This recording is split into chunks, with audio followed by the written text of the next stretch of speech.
男人在网上给自己买了个小礼物，却不料快递被名字相近的女同事拿错。等他冲进办公室时，小美已经拆开快递，正拿着小礼物在手里把玩。情急之下，小帅将项圈一把夺过，可又怕小美知道自己的癖好，赶忙解释道：“짜잔！ 저희 집 개문걸이에요. 요즘에 그 목줄 착용 의무화된 거 아시죠?” 小美看着项圈的大小，感觉小帅的解释有些牵强，可两人毕竟不是很熟，小美也就没有多问，随手打算帮小帅把快递盒扔掉。这话让小帅的心再次提到嗓子眼儿，赶忙转身阻止小美，可不料意外将箱子打翻在地，里面的东西洒落一地，其中的特殊卡片刚好被小美看到。此时的小美瞬间明白了什么，项圈原来不是给狗的。这次尴尬的经历让小帅每天都提心吊胆，动画片都能把他吓一跳，连晚上也焦虑的睡不着觉，因为他害怕小美觉得他是变态，并将那件事告诉别人。对此，小帅只能上网发帖，找兴趣相同的人问解决办法。而其中一个高赞引起了小帅的注意，因为上面说到小美当时那么淡定，也许是和小帅有着相同癖好，这让小帅不自觉想起小美和自己对视的画面，情不自禁地笑了起来，但表情也随之凝重，因为他没有勇气再和小美说出自己的喜好。与此同时，小美正在夜跑，可没想到的是，回去的路上竟被一家店铺橱窗的展品吸引，并在下一秒看到小帅就在面前。而就在小美沉浸在欢乐中时，一个声音将小美拉了回来。 정지우 뭐해? 보고만 있게? 들어가 봐. 그냥 가게? 엄마가 나 사줄까? 아 됐어. 하나 사줄게 엄마가. 아니. 转眼来到了第二天，想起昨晚网友的猜想，小帅打算找小美谈谈。在室外的长椅上，小帅鼓足勇气，一口气将自己的特殊癖好讲了出来。不仅如此，他还恳求小美做他的主人，来随意命令自己。此话一出，小美当场愣住，直接拒绝了小帅的请求。但在下班回家后，小美却忍不住上网查阅相关资料。其实内心对小帅也有了兴趣，可由于小美不知如何面对小帅，只能不断躲闪。但这却让小帅误以为自己被嫌弃，导致小帅在聚餐后躲在车子旁痛哭，而小帅的哭声刚好被小美听到。询问后才得知，是小帅误解了自己的行为，以为自己觉得他癖好恶心。对此，小美耐心地向小帅解释道，自己理解他，并不嫌弃他的癖好，只是不知道如何面对这种特殊情况。小帅听到这番解释，当场喜极而泣，忍不住向小美又提出了要求。 제 주인님이 돼주시면 안 될까요? 제 주인님이 돼주시면 안 될까요?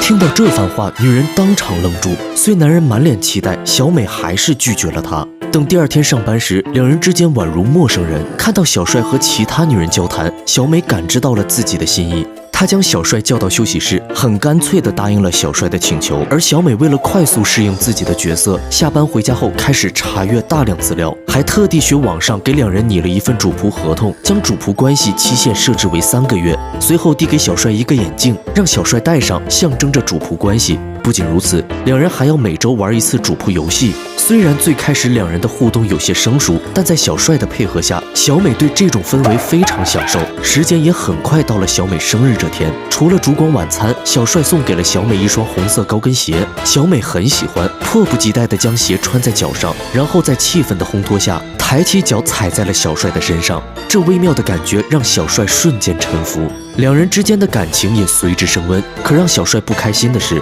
公司领导将一位实习生交由小美带，实习生天天围着小美转，小帅对此醋意满满。为了让小美感受到自己的不快，小帅在晚上下班后将小美约回了公司，希望小美能够和那个实习生保持距离，并希望小美只对自己下命令。此时的小美已顾不得场合问题，直接命令小帅解开皮带，伴随着嘴上的言语，拿起皮带就往小帅身上抽。此时的小帅对这种感觉无比享受，竟然希望小美再激烈些。而此时的办公室就像战场，充满了小美的责斥声，但这很快就将保安吸引了过来。小美见状，赶忙拉着小帅趴下，两人躲开保安的巡逻后，兴高采烈地逃离了这里。殊不知，意外掉落在地上的录音笔已经记录下两人的一切对话。女人用趣味玩具一端靠男人，另一端靠自己，随后将钥匙扔在车里，拉着男人去逛植物园。两人虽全程没拉手，但两人的心却在拉近。此时的小美不禁为自己鼓掌，这是她昨晚想到的好办法。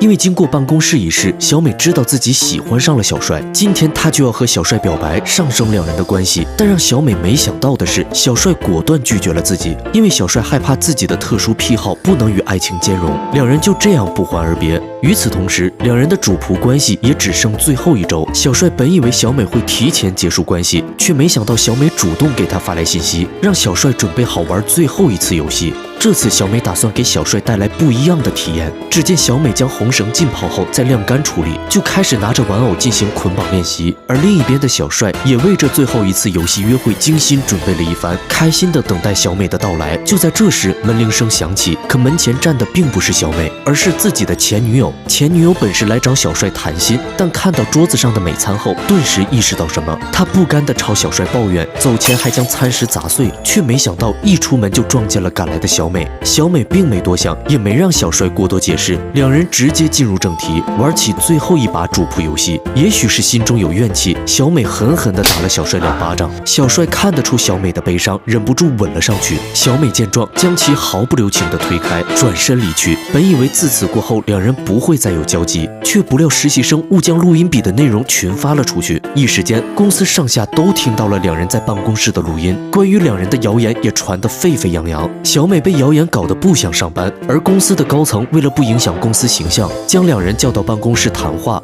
话里话外都是对两人的嘲讽，丝毫没有好好解决事情的意思。小帅不愿小美受辱，直接站起身，大声告诉对面的领导，所有事都是他的主意，他自己癖好特殊，根本不关小美的事儿。随后还坦白地向领导表明自己就是喜欢小美，欣赏小美的一切。小美被小帅所打动，她没想到小帅会这样做。随后两人牵手走出了大厦，但录音事件并没结束，因为录音笔不止录下了两人，还有其他领导的丑闻。而领导为了稳定局面，只能对两人宽大处理，公司又重新步入正轨，两人也过上了独特的幸福生活。